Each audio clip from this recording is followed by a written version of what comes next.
He didn't knock. He just walked in. I was still in the shower, steam curling around me, the sound of the water drowning out the quiet chaos unfurling in my living room. When I stepped out, towel slung over my shoulder, I heard it, the sharp, familiar pitch of a child screaming. But I didn't rush. I didn't panic.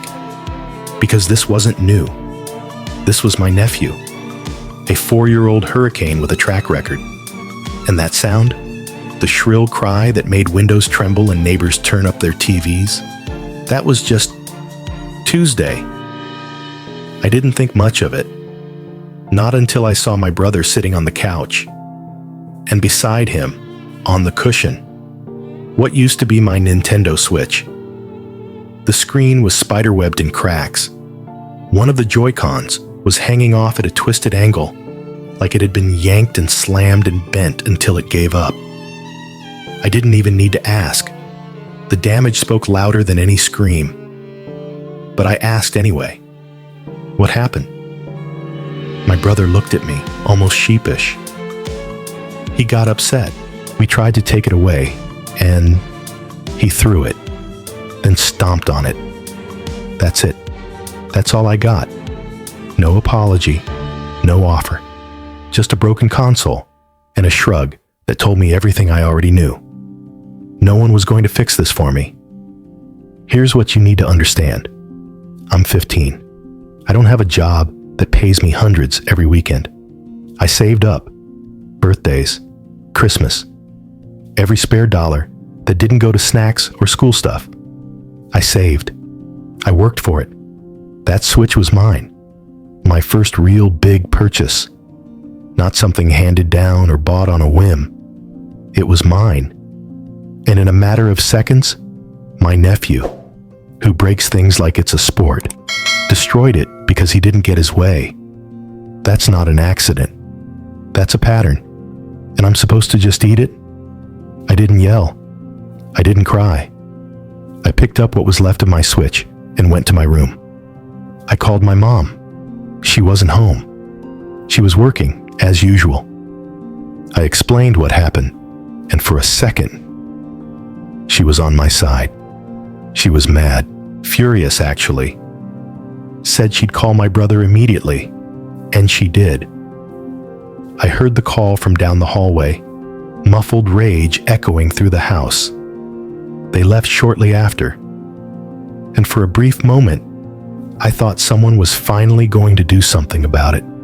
But when my mom got home, her fire was gone. She walked in quieter, soft steps, no tension in her jaw anymore. Her voice, when she spoke, was calm, too calm. She said, "I'll get you a new one, when I can." He didn't mean it. He's just a kid. He didn't know. Didn't know? He's thrown phones before, broken electronics, screamed and stomped and shattered anything within arm's reach when he was told no. And this time was no different. He knew he wasn't supposed to have it.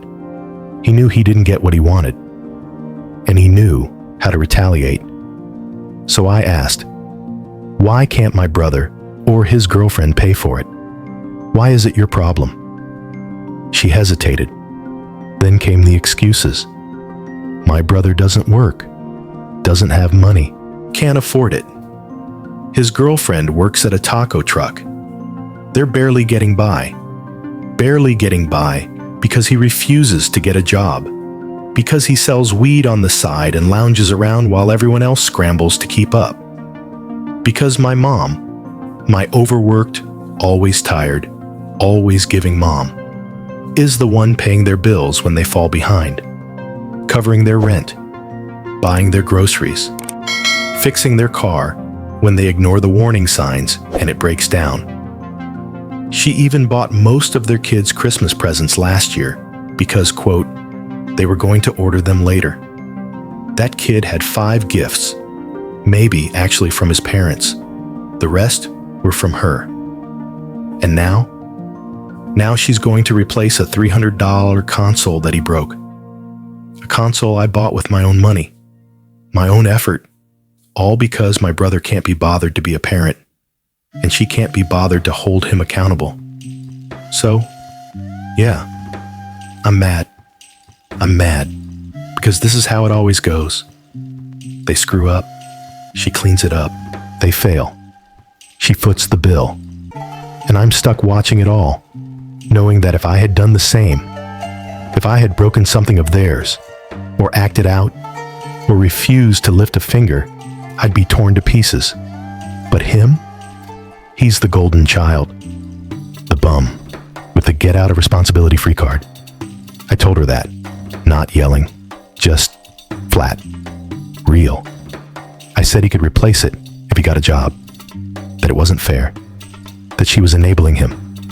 She didn't answer, just left the room. So now we're here, stuck. She says she'll get me a new one when she has the money. But I know what that means.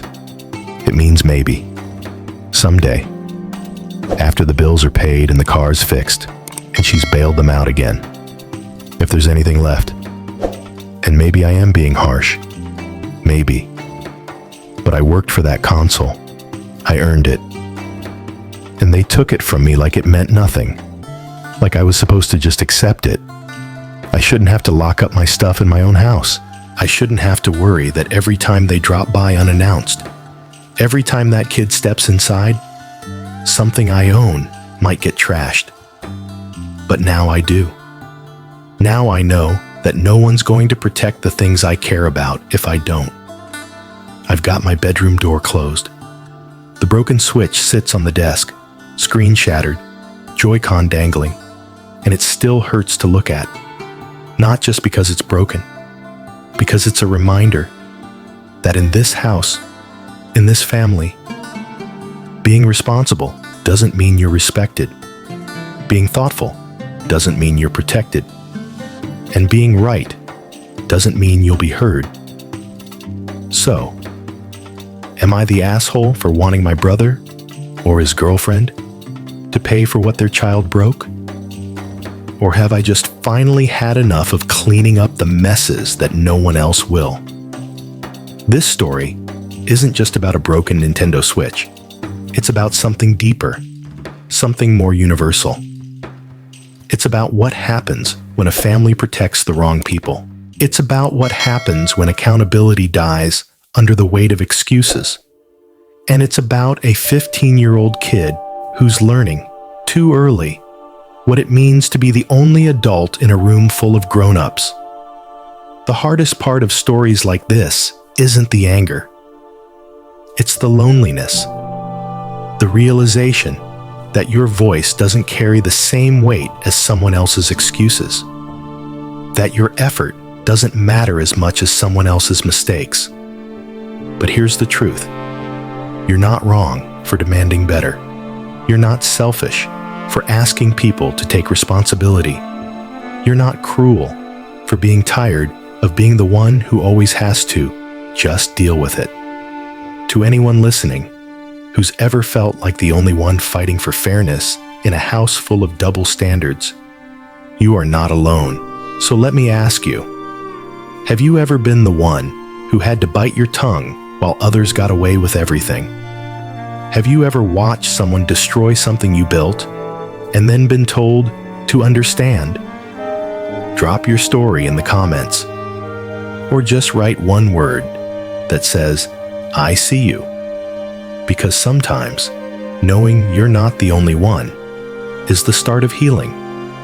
This has been AITA Stories. Thanks for listening.